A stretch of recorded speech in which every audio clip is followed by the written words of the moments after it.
सोनं पावलांनी आली गौराई घरात, चैतन्य येऊ दे सर्वांच्या जीवनात। महिला आणि बालविकास मंत्री अदिती तटकरे यांच्या निवासस्थानी गौराईचं आगमन झालं। ही परंपरा अनेक पिढ्यांपासून सुरू असली तरी गौराई सोबत येणारे चैतन्य हे नेहमीच नाविन्यपूर्ण असतं। गौराईचे अतिशय आनंदाने स्वागत करून सर्वांच्या सुखासाठी मंत्री अदिती तटकरे यांनी प्रार्थना केली। नवी मुंबईमधील सीबीडी बेलापूर भाग विद्यमान मुंबईनंतर उत्तम विकसित परिसर आहे। BVM ग्रुपच्या माध्यमातून 5 वर्षांपूर्वी सार्वजनिक गणेशोत्सव सुरू करण्यात आला। ब्रह्मा विष्णू महेश गृहनिर्माण संस्थेतील व्यावसायिक स्थानिक रहिवासी यांनी मिळून मंडळाची स्थापना उत्साहात केली। 5 वर्षात या गणरायावर गणेश भक्तांची श्रद्धा वाढत गेली।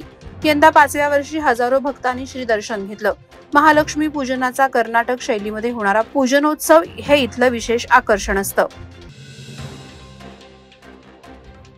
1.5 दिवसाच्या गणरायाच्या विसर्जनानंतर मंगळवारी संध्याकाळी ज्येष्ठा गौराईचं इंदापूर विभागात मोठ्या थाटामाटात आगमन झालं असून महिला वर्गामध्ये चैतन्याचं वातावरण आहे।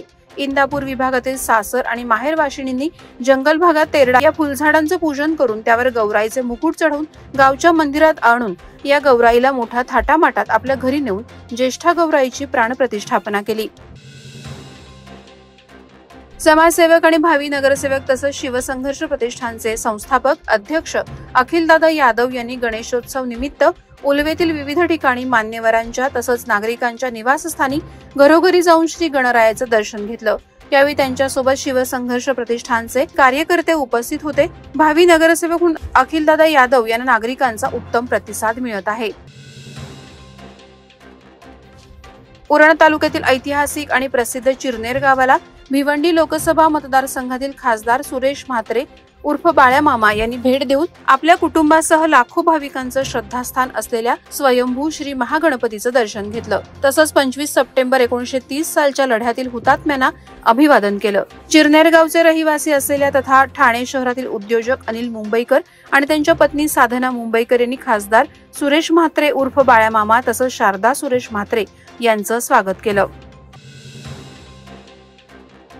रोहा तालुक्यातील वरसे गावात पालवणकर कुटुंबियांनी गणेशोत्सवाच्या निमित्तानं लालबागच्या राजाचा सुंदर देखावा साकारलाय। विशेष म्हणजे हा देखावा टाकाऊ वस्तूंचा वापर करून बनवण्यात आलाय। या देखाव्याच्या निर्मितीसाठी 10 दिवस अगोदरपासून मेहनत घेण्यात आली होती। पालवणकर कुटुंबियांची ही सर्जनशीलता गावात चर्चेचा विषय ठरली असून अनेक भक्तगण आणि नागरिक या देखाव्याला पाहण्यासाठी गर्दी करत आहेत। श्री गणेशाचं आगमन झाल्यानंतर काही दिवसातच गौरीचं आगमन घरोघरी होतं। गौरी पूजन किंवा महालक्ष्मी पूजन हे भाद्रपद महिन्यातील एक महत्त्वाचं व्रत मानण्यात आलंय। गौरी पूजन हा महाराष्ट्रातील खास सण मानला जातो। याला महालक्ष्मी पूजन असंही म्हटलं जातं। रायगड जिल्ह्यात गौरीचं उत्साही आणि भक्तिमय वातावरणात आगमन झालं। यावेळी निसर्गातील विविध फुलं पानं आणि पारंपरिक पद्धतीनं वरवटणे नागोटणे येथे महिलांनी गौरीचं मोठ्या श्रद्धेनं पूजन केलं। यावेळी महिलांनी गाणी गाऊन गौरीला मनोभावे पूजलं। भूदान चळवळीचे प्रणेते मरणोत्तर भारतभूषण पुरस्कार प्राप्त आचार्य विनोबा भावे यांची जयंती महाराष्ट्र नवनिर्माण सेनेच्या वतीनं शिवनेरी नगर सहकारी पतपेढी मर्यादित वाशी येथे अध्यक्ष बाळासाहेब शिंदे यांनी साजरी केली। यावेळी बाळासाहेब शिंदे यांनी राज्य सरकारला विनंती केली। विनोबा भावे यांना मरणोत्तर भारतरत्न देण्यात आलं आहे। विनोबा भावे हे महाराष्ट्रात जन्मलेले असून महाराष्ट्र सरकारनं त्यांना महाराष्ट्र भूषण पुरस्कार देऊन त्यांच्या कार्याचा गौरव करावा आणि त्यांची भूदान आणि ग्रामदान चळवळ पुढे अविरत सुरू ठेवण्याची मागणी यावेळी त्यांनी केली।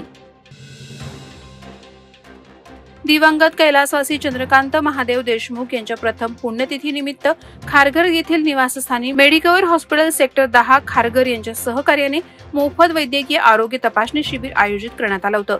शिवा आरोग्य सेना रायगड जिल्हाध्यक्ष डॉक्टर परेश देशमुख यांच्यातर्फे हे आरोग्य शिबिर आयोजित करण्यात आलं होतं। या आरोग्य शिबिरामध्ये मोफत डोळे तपासणी आणि चष्मा वाटप, ब्लड प्रेशर तपासणी, डायबिटीज तपासणी, रक्त तपासणी, ECG तपासणी, BMI तपासणी, डॉक्टरांचा मोफत आवश्यक सल्ला इत्यादी गोष्टींचा समावेश होता। या आरोग्य शिबिराला लोकांचा उत्स्फूर्त प्रतिसाद लाभला। वादळवारा लाईव्ह साठी न्यूज ब्युरो रायगड। नवी मुंबई व रायगड जिल्ह्यातील ताज्या बातम्या आणि घडामोडींसाठी सबस्क्राईब करा वादळवारा लाईव्ह चॅनल आणि दाबा बेल आयकॉन।